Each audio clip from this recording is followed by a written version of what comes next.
अस्सलामुअलैकुम वरहमतुल्लाहि वबरकातुहू। Hi hello नमस्कार सत श्री अकाल। मेरा नाम है मोहम्मद जैद और मैं हूं the founder of the PM tutor. तो दोस्तों, जिसका आप लोग इंतज़ार कर रहे थे वो आ चुका है, मेरा दोस्त सुशोभन साइंस सिखाने। तो चलिए सुशोभन से साइंस सीखते हैं।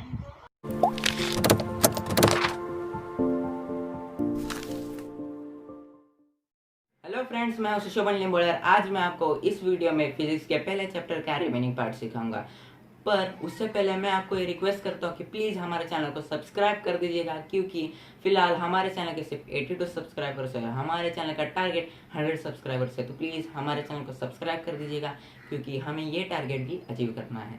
सो let's get started to our first point, that is earth gravitational acceleration. हम सबको पता है कि अर्थ अपनी ग्रेविटेशनल फोर्स सारे ऑब्जेक्ट्स पे एग्जर्ट करती है, and according to the Newton's second law of motion, a force acting on a body results in its acceleration। जैसा कि हम सबको पता है कि अर्थ अपनी ग्रेविटेशनल फोर्स सारे ऑब्जेक्ट्स पे कंटिन्यूसली एक्ट करती रहती है, और वही ग्रेविटेशनल फोर्स उस ऑब्जेक्ट के एक्सेलरेशन के लिए रिस्पॉन्सिबल होता है, और इसी को हम एक्सेलरेशन ड्यू टू ग्रेविटी कहते हैं। या फिर दूसरे शब्दों में हम ये कह सकते हैं कि हम इसे अर्थ ग्रेविटेशनल एक्सेलरेशन कह सकते हैं। So acceleration due to gravity का ऐसा यूनिट मीटर पर सेकेंड स्क्वायर है, और ऐसे एक्सेलरेशन ड्यू टू ग्रेविटी को हम स्मॉल लेटर जी से डिनोट करते हैं। और one more thing we have to know about acceleration due to gravity is कि उसका डायरेक्शन भी अर्थ के सेंटर की तरफ है। फॉर एग्जाम्पल, अगर हम एक बॉल को वर्टिकली अपवर्ड थ्रो करेंगे तो इनिशियली उसकी वेलोसिटी मैक्सिमम पॉइंट पे होगी, पर जैसे जैसे वो ऊपर जाएगी उसकी वेलोसिटी कम होती जाएगी, और एक पॉइंट ऐसा भी आएगा कि उसकी वेलोसिटी ज़ीरो हो जाएगी। पर ग्रेविटेशनल फोर्स की वजह से उसकी वेलोसिटी ज़ीरो हो जाती है, और ग्रेविटेशनल फोर्स की वजह से वो बॉल नीचे आती है, उसकी वेलोसिटी में चेंज होने लग जाता है। इन शॉर्ट, वो बॉल एक्सेलरेट करती है, पर सिर्फ और सिर्फ ग्रेविटेशनल फोर्स के कारण। ग्रेविटेशनल फोर्स के कारण उस ऑब्जेक्ट में एक्सेलरेशन आता है, और इसी को हम एक्सेलरेशन ड्यू टू ग्रेविटी कहते हैं। Let's move to our next point, that is variation in value of g, and let's get to its first sub point, that is change along the surface of the earth। जैसे कि हम सबको पता है कि value of जी अपने अर्थ के surface पर भी चेंज होती रहती है, क्योंकि अपने अर्थ का शेप एक्चुअली स्पेरिकल नहीं है।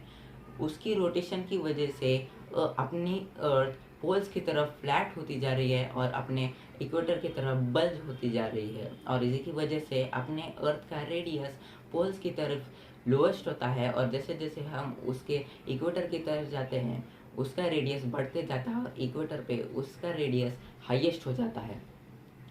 तो इसका अपने वैल्यू ऑफ जी पर बहुत बड़ा इन्फ्लुएंस होता है।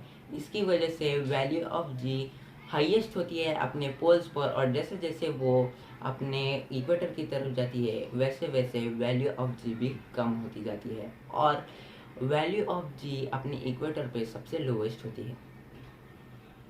So let's get to our second sub point, that is change with height.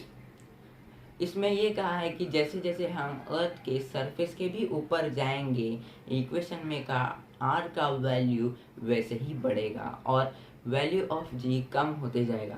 For example, अगर एक airplane 10 kilometre above the earth surface उड़ रहा हो, तो आर की वैल्यू इक्वेशन में 6410 किलोमीटर हो जाएगी, जो कि बहुत ज़्यादा है, और इसी की वजह से वैल्यू ऑफ जी इतना कम हो जाएगा कि उसके लिए वो वैल्यू बहुत ही नेग्लिजिबल है।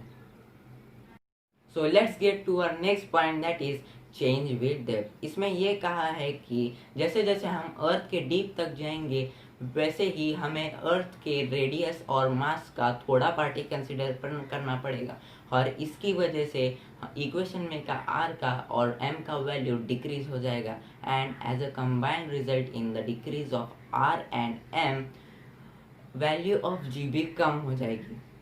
So let's get to our next point, that is mass and weight। So let's get to our first sub point, that is mass। Mass is the amount of matter present in the object। Let's assume that I am holding an object in my hand। तो उस object के पदार्थ की मात्रा को हम मास कहेंगे, and और मास का ऐसा unit KG. Let's get to our next point and that is free fall. तो अगर एक ऑब्जेक्ट अर्थ की तरफ गिरता है under the only influence of earth gravitational force, तो उस ऑब्जेक्ट को हम फ्रीली फॉलिंग ऑब्जेक्ट कहते हैं और इसी को तो हम फ्री फॉल कहते हैं। इवेंचुअली ये होता है कि फ्री फॉल में उस ऑब्जेक्ट की इनिशियल वेलोसिटी ज़ीरो होती है, पर एक्सेलरेशन ड्यू टू ग्रेविटी की वजह से वो बॉल एक्सेलरेट करती है और उसकी वेलोसिटी बढ़ती रहती है। पर एक ट्रुथ ऐसा भी है कि फ्री फॉल सिर्फ वैक्यूम में ही पॉसिबल है। So let's get to the next point that is weight. तो जो फोर्स अट्रैक्ट करती है अर्थ की तरफ चीज़ों को, उसको हम वेट कहते हैं और दूसरे शब्दों में हम वेट को एक्सेलरेशन ड्यू टू ग्रेविटी भी कह सकते हैं। और वेट एक फोर्स होने की वजह से उसका SI यूनिट न्यूटन है और वो एक वेक्टर क्वांटिटी है। इसका मतलब ये है कि हमारा वेट हर जगह पर चेंज होते रहेगा। जैसे कि पोल्स पे वैल्यू ऑफ G ज़्यादा है तो वहाँ हमारा वेट भी ज़्यादा होगा। So let's get to our last point and that is escape velocity. हम सबको एक चीज़ पता है कि अपने अर्थ की ग्रेविटेशनल फील्ड बहुत स्ट्रॉन्ग है और अगर एक ऑब्जेक्ट को उस ग्रेविटेशनल फील्ड से एस्केप होना हो तो उसको एक वेलोसिटी नीडेड होगी और उसी नीडेड वेलोसिटी को हम एस्केप वेलोसिटी कहते हैं। So thanks for watching my video and please share my video and like this video. और प्लीज़ यार हमारे चैनल को सब्सक्राइब कर दीजिए यार, क्योंकि हमें हमारे 100 सब्सक्राइबर्स ये टारगेट हमें अचीव करना है। Thank you. उम्मीद है आप लोगों को ये अमेजिंग लेक्चर अच्छा लगा होगा। ऐसे ही अमेजिंग लेक्चर्स के लिए stay tune with our channel, like, subscribe, share, comment. अस्सलाम वालेकुम।